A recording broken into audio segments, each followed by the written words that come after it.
Not getting enough work in practice? With the baseball and softball seasons underway, the training season never stops. Complete Performance Baseball Academy in Fairfield, New Jersey is dedicated to providing full-service training to assist in developing a player to their fullest potential. Our coaches are committed to train and prepare our players by providing a personalized instructional experience that will enhance their competitive skill level and foster a relentless quest of personal excellence. The next step is up to you. You ready to embrace the grind?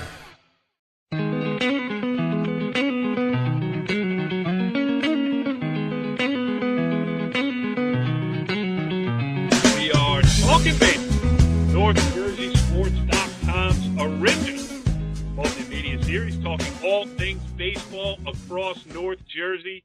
This is Season 3, Episode 4, and it's starting to get close to crunch time, at least when you're talking in terms of the Bergen County Baseball Tournament. As we tape this on a Friday night, there is about a week to go.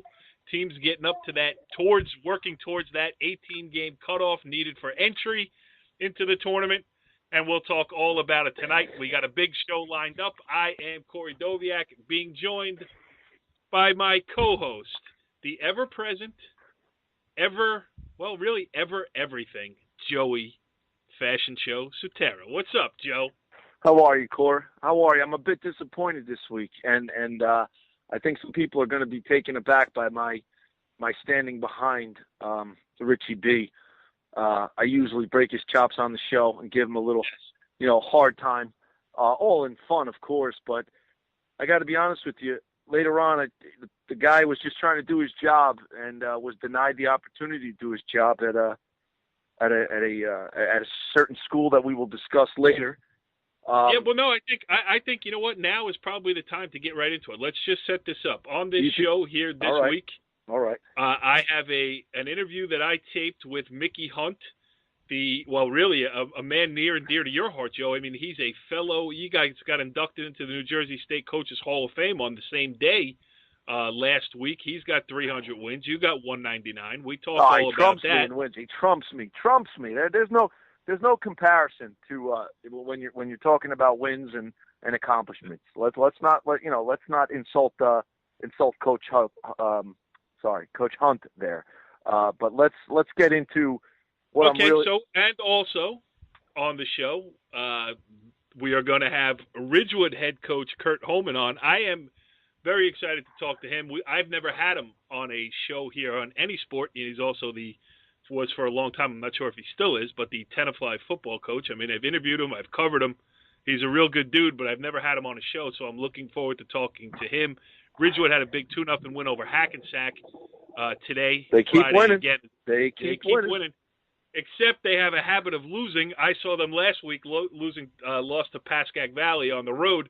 So I am going to use this interview tonight to relay my apologies to Coach Hommen and to tell him that I'm rooting for him, even if I am his black cat when I show up at one of his games. Then we were going to have another guest on. Another 300-game winner. I mean, yes. These milestones are coming fast and furious. It's great. I sent one of my top guys down to cover him earlier this week. Yes. Richie Ballgame Barton. Yeah.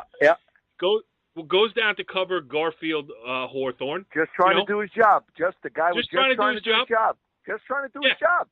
And we also reached out for the Garfield coaching staff to join us on the show today. So, Joe, why don't you just take us through, you know what, maybe we should do one thing before we talk about that, because this is the part of the show that people like.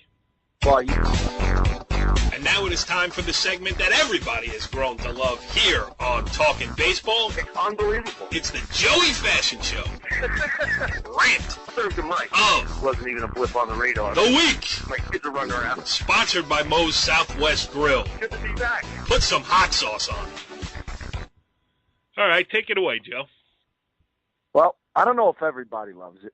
Some people get a kick out of it, but let's get down to my irritation this week.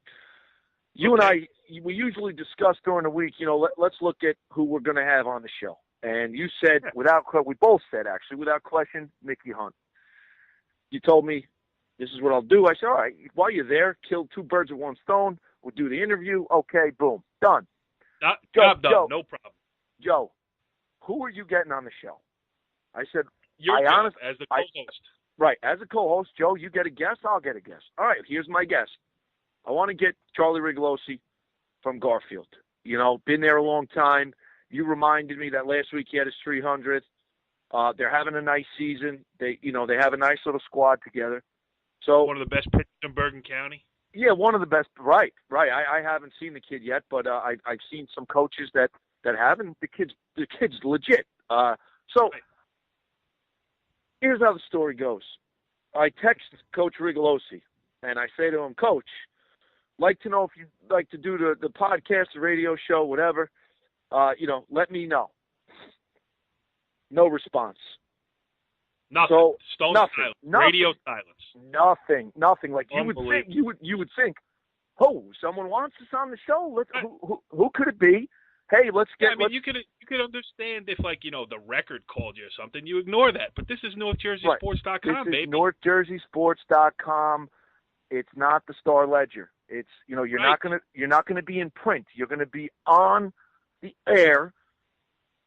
And people are gonna hear what you have. People are gonna hear what you have to say, not read it, because a lot of things are taken out of context when they're read. So anyway, moving along. I don't get a response. 2 text messages go by. So I say, let me call my friend Keith Montalbano over there at Garfield. A friend.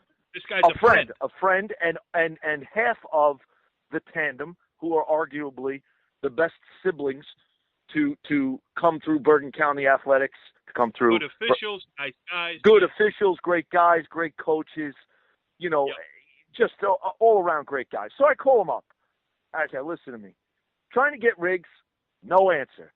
So he proceeds to tell me, starts laughing, and he goes, oh, funny story. I said, what? He goes, Riggs got the text, and he showed it to me while we were on the bench, and he goes, is this that Barton? So okay, there's bleep number 1 on the season, Joe. You're doing fine. I'm telling you that was not what I said. That's not what I said. I'm quoting, okay? Okay, so, quoting, right. Quoting. And now, mind you, that wasn't Montalbano's words either. That was Rigolosi's words. So right. The guy that we wanted to get on the show to showcase his program. A guy that I was trying to get on the show because great guy, great coach, loved coaching against him. Everything you could say about the guy, right? So now, Montalbano proceeds to tell me that, Riggs couldn't figure out who it was, and he goes, I'm not answering him back. So I don't probably sounded like this a little bit on their bench. They were laughing, having a good time. Oh yeah, whooping it up. So, he proceeds to tell me that Riggs, does it. So I said, could you do me a favor, please? Tell him it was me when you see him in the morning, and just tell him to get back to me, please, because I want to have him on the show. 300 wins, all this other stuff. So Mont continues to tell me the story. He goes, another reason why it's funny that you called me for that podcast and that Barton's name came up was because I'm in the dugout and we're getting ready to play Hawthorne. Yeah, Hawthorne on Monday, I think it was. And I turn around, and he goes, I turn around, and Barton's standing in my dugout. So Richie Ballgame Barton. So now anybody that knows Richie, loves Richie, and knows that when you see him at a game, you laugh because he's gonna bring humor to the event. So lovable guy who's in, and you and I both know why he's in the dugout. He's there to get a lineup. He's there to get a few words before the game. A guy does a thorough job. A guy just trying to do his job. So what does Garfield do? What does Garfield do? They throw the guy out of the dugout. Not funny. Not funny. The guys, they go around, and Montalbano tells me, no way, Barton, get out of here. You're a hex, you're a curse, you're this. So the guy, Richie leaves the dugout. So then, unfortunately for Richie Ballgame, Gutierrez apparently did not have a good game and had not his best effort. Had a bad outing, and Richie B is now the hex, and now I don't think he's actually allowed on Garfield property anymore. Never mind, anywhere within the vicinity of a game that they're playing, whether it's home or away. We move forward, and we're talking about Charlie. I get a text this morning from Coach Rigolosi, and he says, "What do you want?" So I said, wow. Just like that. What do you want? And I said to him, we want you on the show. We're going to ask you a few questions about your team, and that's it. He goes, basically says, I got nothing to say. I said back to him, it's hurtful. It's hurtful. I said to him, it's more about you than the show. And he sends back to me, I suck. So he's out. He's out. He's out. And the next time we need something, we're just going to call Montalbano because at least he returned the phone calls. He gave us a little bit of fodder for the show, and Rigolosi just blew it off. I'm just shocked. I'm hurt. I'm embarrassed for Richie Barton that he got not only thrown out of the dugout, but now he's forever going to be blamed for Garfield losing that game on that day. All right. Well, we know who's not going to be on the show tonight. Anybody from the Garfield not now, ever. Rigolosi, done. And it's a shame. We do. All right. So Garfield out in is the two guests that we will have this evening. Let's start it off with the first one. Because I was there on Friday, I held up my end of the bargain. I mean, Joe, that long story that you just told is really just a way of telling me, Corey, I didn't get the guest. Is that right? Corey, I dropped the ball, buddy. Okay, that's all.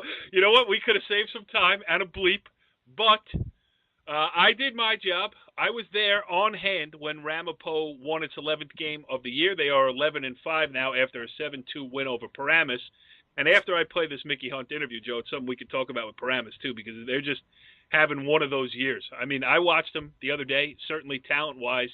It's just one of those years where the ball is not bouncing the proper direction. And you, as a proud Paramus alum, certainly can commiserate. So we'll get to that. But first, joining us on the Moe's Southwest Grill hotline, not really, joining us from the mound at the baseball diamond behind Ramapo High School is none other than Mickey Hunt in an interview that I did with him on Friday afternoon. Here it is. To prove that I am the co-host on Talkin Baseball that actually goes out and covers games, I am standing here on location at the newly revamped pitching mound at Ramapo High School with the newly inducted State Hall of Fame head coach, he of the 300 wins, Mickey Hunt. Mick, congratulations on that honor. Thank you very much. Which one, 300 or the Hall of Fame? All of them. Thank you very much. Yeah, but great. I think the one thing that might take away from the Hall of Fame induction was the fact that they kind of let anybody in there. My co-host on this show, Joe Satera, he got in. He's got 199 wins. I mean, what is that? Oh, come on, yeah, 199. You couldn't find a way to steal one more win. Did he get in, Satera? Yeah, he got in. And you know what? See, here's the difference between I may mail back my little plaque then. Well, here's the big difference between a classy Hall of Famer such as yourself and a guy who was really looking for the award. He went down there, he ate the rubber chicken, he stood and applauded all the other honorees. And where were you on the day of the Hall of Fame induction? On the day of the Hall of Fame induction, we were redoing our mound here at the Poe, and it's looking pretty good, isn't it? Yeah, except, what I did notice, though, here, I should say that we're standing here after a 7-2 win over Paramus. That got you to 11-5 on the season, put you one win from officially clinching a spot in the Bergen County tournament. All that's great. But what I did notice, though, there's a lot of dandelions out there. You have to talk to Augie about that. Yeah, I mean, really, this place is known for its finely manicured lawns, and there's a couple dandelions out there. Anyway, seriously, let's talk about this team, though. 11-5. Last year, missed the county tournament, playing the tough schedule. Again, this year, you take on a tough schedule. It's a little bit different story. I was sitting in your dugout for most of the game today, and there's a real upbeat nature in there. Yeah, there is. I mean, when you win games, it's upbeat. I think the big thing was, the warm March we had really set us up for some good things. We were able to get outside every day except one. We were able to move things around. We got 11 scrimmages in. Guys got at bats.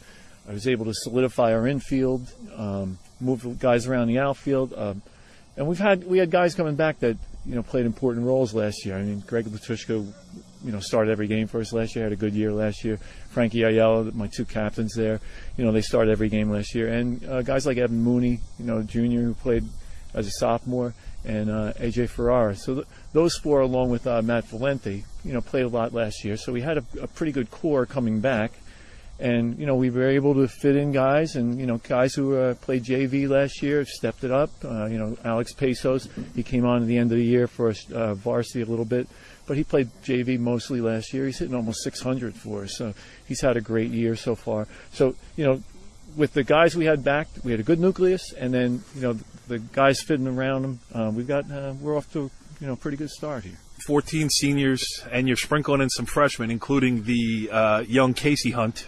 Today started at shortstop. He's been doing that for you this year. And, I've been running around this field for a long time, and I remember him as a peanut. Yeah. And now he's your starting shortstop. And, I don't expect you to brag too much because you are his dad, but you're also his head coach. But obviously showing a lot of confidence in him by plugging him in. Hey, kid, you're the starting shortstop at Ramapo High School. Yeah, and, with Frankie up the middle and Greg in center field and our catcher, I got to mention Chris Carrione, who's done a great job behind the dish. He's another kid who played JV, for 2 years, waited his turn, and he's done a great job, handling the pitchers and, throwing guys out from behind the dish. So we're solid up the middle with those guys, and we've done something this year that we haven't done the last 3 years. We've really fielded the ball. I hate to even say it. We've fielded the ball. We make routine plays. We've gone, many games without errors in the field, and that helps. We got pitchers who can throw strikes. We got to have guys in the field who can make plays, and we've been doing it so far this year. So, knock on wood. Matt Valenti was great for you today. 3 perfect innings, ran into a little bit of trouble in the 4th. Got his, walked the 7th hitter to start the inning, got him in a little bit of trouble. Then he got it back and gave you 6 solid today. Oh yeah, he did, and he's been doing that all year, with the bat and on the mound. So, it's good. Talking to you a little bit before the game, this, as I've been talking to everybody around Bergen County, this might be the most wide open field when you're looking at trying to seed and pick a favorite for a Bergen County tournament. Who's the favorite to win it? A couple schools, maybe you could say, but there's about 10 other ones who I'm sure are all going to go, you included, going in there saying, hey, you know what, we can make a real run on this thing. Yeah, it is wide open. The teams that I've seen, we played St. Joe's. They're tough. They can hit, and they got those pitchers. So obviously they're a little bit above everybody else, I would think. And Bergen Catholic's very good. Bergen Catholic hits. They hit us really well. And there's teams that I haven't seen, like Dumont. Talking to the umpires, I pick the umpires' brains every game, and a couple guys have said, hey, Dumont's pretty good. They can play it a little bit. So I know Jason Canisi does a great job over there. So 200-game winner, one more than Joseph Terry. And he had a great high school basketball coach, too. one of the best. I was wondering why you snuck his name in there. You want to say anything about Mike Stone? Mike Stone, yeah, I could. So, it's wide open. I mean, it's nice. We didn't get in the tournament last year, which was disappointing. So hopefully we can get back in, get another win, and get back in. And, anything can happen once you're in it. So. You haven't eased off the, last year you didn't make the county tournament, but you played everybody. You don't, as part of your history, you don't juggle schedules to say, we'll play you after the cutoff, we'll play you before the cutoff. You play everybody, but it has to be nice this year to be 11-5. I mean, you're probably in anyway. One more guarantees that. But, maybe you can line up a pitching rotation the way you want it, get guys help, really put your best foot forward going into the tournament rather than, scratching and clawing and make it on the day of the cutoff. Yeah, I think, one of the big keys is, we play St. Peter's every year. We were able to beat them this year, which was a good win for us. And even, we put Wayne Hills on the schedule. It was real good, and we eked out a win against them, so that was huge. And West Milford, too. I mean, traditionally good programs we play before the cutoff, and in the past years, last year we wound up losing games to good teams, independent games that we put in, and it made it tough to get us in the tournament. But this year we won a couple of those games, so we're doing okay. All right, and my last question for you. I mean, I just need this for my own sanity. Is Evan Mooney the best high school baseball player in the history of North Jersey? And I say this because I believe I have covered you. This would be the 4th time over the last 2 years. And I think I've seen him make 2 outs, and one of them was a sacrifice bunt today. Yeah, and it's funny you had said that to me right before the last hit he got, and he drove in the run in the 6th inning. So, yeah, he's a pretty good player, Evan. And, you're not going to go as far as saying he's the greatest ever. Well, when you're there, I guess he is. So he's done a great job for us as a sophomore last year, coming up, with a predominantly senior team and playing a lot. And again this year he's hitting over 400, so can't complain. Any last words for Joe Sotera? No, but I do have a last word for you. Go ahead. Interesting fun fact to know and tell. 300 victories. Shooter Hunt on the field for 100. TJ Hunt on the field for 200. And Casey Hunt on the field for the 300. Wow. You know what that tells me? That tells me I need to get another kid to get 400. My thoughts exactly. 400. Talk to my wife. Thank you, Mick. You better talk to your wife. All right, Joe. I'm sure you enjoyed that interview that we just played there with Mickey Hunt, but let's move on now and bring in another one of Bergen County's finest head coaches as we welcome in on the Moe's Southwest Grill Hotline. He is Ridgewood head coach Kurt Hommen. Coach, thanks for joining us here on Talking Baseball. Thank you. Well, listen, it's nice to have you, and it's nice that you accepted the invitation because I have to say, over the years, I mean, you know, coaches do remember the losses when I show up. Every time I go to a game, they're like, I remember when they forget the wins. But with you, I would just like to take this opportunity to apologize. Okay. Your Maroons are 13-2 this season. You are every other coach in Bergen County that I talk to. When we talk Bergen County tournament, Ridgewood is a true contender. Everybody says it. I showed up the one game against Pascack Valley, a tough loss on the road. So I just would like to have you on here to truly extend my deepest apologies. That's okay. We know when you come in, it's going to be a tough one. But yeah, we didn't play well that day. But you know, you get one of those once in a while. Yeah, and, you know, you have played well 13. I don't even know what the other loss was, but you have played well 13 out of the other 15. And honestly, you know, really, every coach I talk to in Bergen County names Ridgewood as one of the contenders for to go real deep in the Bergen County tournament. Do you feel that way?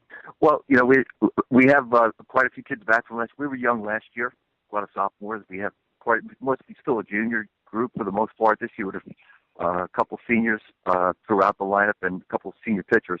I think we've been playing well. We had 2 weeks there. We played 5 games in a row, 5 games per week for the last 2 weeks. So that was a stretch that I thought would test us, and we came out of that pretty well. So that, you know, that after that, I thought we had a chance to maybe be a solid team because I wasn't sure until we went through that stretch where we were tested a little bit with playing Bosco and some of those teams that were real good. So when we came out of that, we thought maybe we can be a little bit of have a chance to move a little bit in the tournaments. Now, that's the one that opens everybody's eyes when you beat Bosco. And, you know, Bosco this year, I don't want to say struggling, but, have a couple more losses than they normally do at this time of the year. But still, anytime somebody sees it jumps off the page when Bergen County Public beats a Bosco, my question is, for your kids, did they feel that way? You know, hey, we just beat Bosco. Who can't we beat? Yeah, I think it was a confidence booster. Our pitcher who beat him was Kyle Finnerty. He as a sophomore, he beat them 3-2, and then this year as a senior, beating him 5-1 was and again as a public always with parochials being able to get one of those is big for you. It's a confidence booster. Whether it be St. Joe's, Bergen, and Bosco, they're all I put them all kind of like the elite teams of the county. Absolutely. Go ahead, Joe. No, Coach, I remember I was talking to Corey before we called you up, and I remember Kyle as a Finnerty as a freshman. I think they were going into their freshman year and having the opportunity to coach those kids on that summer league team that they were in there for that brief period. Talk a little bit about how some of the guys that have stayed together and played together and how important that is to their success so far this year. Yeah, Kyle's been a 3-year pitcher, and then, like I said, he's all league pitcher for his first 2 years. He's 4-0 right now. He's not one of those guys that lights up the radar gun. He's not going to throw upper 80s. He's going to hit spots, change speeds, and we have a couple kids like that. Jake Moore he's got 2 wins, one over Highlands and one over Ramapo, who's a senior, along with Kyle, who's pitched real well for us. And it's good to see those guys develop. I remember, like you said, back in the day when they were in 8th grade, and you see that group stay together, and it's nice to see the development and how kids progress through the years. And they've been 2 real solid pitchers for us. Do they ever talk about Joe Cetera as the guy who really turned things around? Yeah. I mean, he is a New Jersey State Hall of Fame. He was very big in their lives. Why does that always have to They frequently refer to Joe. They do. Yeah, Coach, it's one of those things they had to overcome, a little adversity in their life. Yes, it was a hurdle. It was a big obstacle in their life, and they got through it, which is a testament to them. But one of the greatest things, Coach, I think. Yeah, I was going to say, Joe did coach those guys, and I remember driving around watching, and Joe was, one of the great coaches back in the day before he decided to go to the administrative side, and but he was very, he did a great job with those kids, and it you always look at the people that have impacts on kids, and my son who pitches for me too loves playing for Joe, and loves having him in the summer, and it's important. I don't just say that to you, Joe, because you're here. I'm talking to you, but no, your son is one of three players that enjoy playing for me, so that means a lot to me. and the other two are Joe's own sons, right? So, who don't necessarily like playing for me at all. But Coach, one of the things that you're able to do over there, and I think a lot of it has to do with the success. It's really just something that I've observed over the years. Even when you were at Tenafly and now that you're here.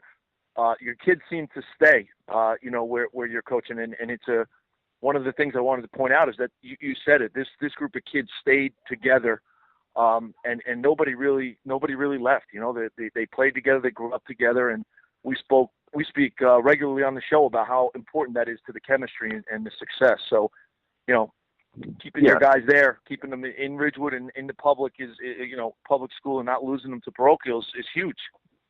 No, it's important, and it's important to build we try to do a thing every year. We do a trip to Florida every year to build a little team chemistry, camaraderie, whatever you'd like to call it. And I think it's been important to keep that nucleus of kids, and to see, that it's kind of something you're working to. So since you're in 7th grade, 8th grade, you come up, the coaches and everything. So it's been good to see a lot of the kids stay. How about this Bergen County tournament coming up? It says, listen, St. Joe's, obviously, with the pitching staff that they have, they got to be the favorite.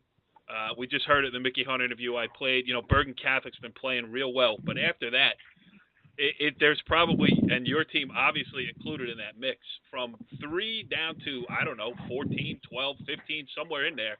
There's going to be a lot of teams going into this tournament saying, you know what, we can make a real run. Can you remember a year where it might be this wide open for 2 spots in the semifinals rather than everyone fighting for that 4th spot behind the pro? Yeah, I think there's a lot of balance, to tell you the truth, whether you're at 3 or 15 or 16. Obviously, we scrimmage St. Joe's, so we know what they're like. I think they're head and shoulders above with all the arms they have and the bats they have. But across the line with everybody else, I think everybody's kind of can beat anyone. To be honest, I don't just say that. I think anyone's capable of beating anyone. So it's going to be that sense. It'll be wide open from those numbers down. Yeah. How about also, with the changing of the leagues? I know you coached for a long time in the BCSL American, where people forget how good of a baseball league that was. Joe was a part of it too when he was an assistant at Rutherford. But also, with the changing of the leagues now, your league schedule is so compressed, where it's 8 games to decide a league champion, but it's not like the old days where in Ridgewood and the NJIAA there were some built-in wins into the schedule. Right. Nowadays your 13 wins in 15 games have come, I'm sure, mostly against pretty top-notch competition. So that gets you ready for it too. Yeah, our teams have been. I think it's a pretty good baseball league, largely with Northern Highlands and Ramapo. Kramis is a little bit down this year, but they play every once in a while. We beat them by one run one game. We're lucky to get a come from behind win. So it's across, and Hackensack's better. So it's a good baseball league. You get challenged every week in those 8 or 9 games, and then there are crossovers. You get the 2 parochials with it, Bosco and whoever, Paramus Catholic, and then you still play Old Pans and those teams. So it's good. It's a good balance. You get tested pretty much every week. Yeah, Joe. Anything else for Coach? No, Coach. I mean, I think arguably, a lot of talk is about the parochials and their opportunity that they're going to have to take the county tournament. But I think this year, anyone can argue that you guys, as well as Ramapo, have just an opportunity with the way you're playing. So, good luck the rest of the season. Thanks for coming on. Say hello to the boys. Thank you, Joe. I will. Thanks again, Joe, and Corey. Thank you both. Appreciate it. Yeah, and Coach, I hope to show up. I'm going to come with a bag of T-shirts the next time I see Ridgewood, and I hope I'm handing it out to the winning Maroons. Maybe we'll get a win this time. Maybe we'll get a win one time you show up. That'd be great. Yeah. No one would believe me. No one would enjoy it more than me. Okay. So I look forward to that. Thanks again, Troy. I appreciate it. All right, thanks. All right, Joe. Hey, listen, you held up your end of the bargain. After all the rigmarole that you went through. Rigmarole is close to Rigolosi. It's very close. Rigolosi, they go together, hand in hand. Yes. So with everything you went through, you still come up smelling like a rose, getting us Kurt Hommen as a guest here. He's one of the real class acts in Bergen County. Yes, he is. He is always quiet guy. You never, as good as they are, you never really. Yeah, they very quietly win year after year. Obviously those involved with Bergen County baseball know how good and successful they are, and know of Coach. But just a guy who goes about it every day, and his team pretty much takes on his personality. So it's good to have a guy like that on. Yes. Now, I know you haven't exactly heard it yet until you go back and listen to the show, but I will, when you do hear the Mickey Hunt interview that I played in there. I mean, he did take a little bit of a shot at you, mentioning that because you were in his Hall of Fame class, the same induction class this year, he might be sending back his plaque. Does that bother you? What? He would not say that. Why would he say that? Well, you're going to have to go back and listen to the show. I mean, He did, you have 199 wins, Joe, not 200. He's got 300. And what did I say? I said that. I said, I was very fortunate early on. I actually lost to him. He beat us in the county tournament, 10-6, I think, back in 2004. So, not only is he going to say, completely. They were up. We didn't blink our eyes. We were down 10-0 in the third inning. Chipped away, came back, but ultimately, I can understand it though. I can understand Coach not wanting to be in the same class as me and ask to be put in next year. That's fine. That's fine. Another thing, and I just want to hammer it home a little bit. At the end of the interview, you heard it. A fun fact that Mickey Hunt gave us for his 100th win, his son Shooter was on the field. Right. For his 200th win, his son TJ was on the field. And earlier this year, for his 300th win, his youngest son, Casey Hunt, was on the field. How about that? That's pretty cool. That's absolutely awesome because coaching my sons now at the age of at the age of 9 and 7, I can't actually foresee that relationship working for that many wins. And I'm joking here, but that's the true. I mean, to be able to coach your own kids, because he coaches his sons same way he coaches everybody else, and that's not an easy thing to do, and that does mean a hell of a lot more than being in the Hall of Fame. I'll tell you that. Yeah. The other thing is too. I mean, Shooter Hunt obviously had a brilliant high school career, had a brilliant college career, and was a first-round draft pick of the Minnesota Twins. T.J. Hunt also had a brilliant high school and college career. But I'll tell you, Casey Hunt, the freshman, Mickey's got him playing shortstop. He hasn't thrown yet, a couple innings only, but he's right in the legacy of great Hunts. I mean, he's going to, all kidding aside, I know Mickey well. I've known Casey since he was a little kid running around the field covering his brothers, but he's the next great player at Ramapo High School. And I say that not as a guy who is rooting for the kid, which I am, but as a guy who's seen a lot of high school baseball players come through over the years, and he's got all the skills. Bats left, throws right. I mean, he's long and lanky. So it's going to be fun to watch that Casey Hunt class develop at Ramapo because it's a real good freshman class at Ramapo. They have a nice mix of seniors and juniors and freshmen, running the whole gamut this year. So Mickey's done a nice job of blending them in, but this freshman class is going to be one to watch for the next 4 years for sure. All right, Joe, I know you had a parting shot that you wanted to take at a man who's very near and dear to my heart, so go ahead. Well, two questions. One, is this the last Hunt that's coming through Bergen County baseball? Yeah, Mickey said yes, unless he can convince his wife otherwise. And the second thing is, I'd like to have Coach like next week from St. Joe's, and I'll give him the question so he can prepare the answer, because I think my 4-year-old son Thomas can answer the question I'm going to ask him, which is, how is it managing 4 Division I arms and 1 high school staff? Coach, prepare for next week. Mark Cieslak, my mentor, one of the greatest men in my life. We're going to put you on the hot seat next week, pal. A Palisades Park Hall of Famer, I should add. Mark Cieslak. We'll have him on the show. I will effort to get him that for you next week, Joe, so you can ask him that very question. But all right. Hey, I understand you have another Pal Park legend in your house as we speak. Yes, I do. Coach John Robleski is in my house right now, and he's actually installing a window. So we've actually had some conversation about Palisades Park Hall of Fame. Gave him my input. But right. Can we do me a favor for next week, please? Can we please do me a favor? No more mention of Hall of Fame. No more mention of 199 wins, or I'm not doing the show anymore. I can't promise anything. See if Joe Sotera returns next week on Talkin Baseball. Follow the leader.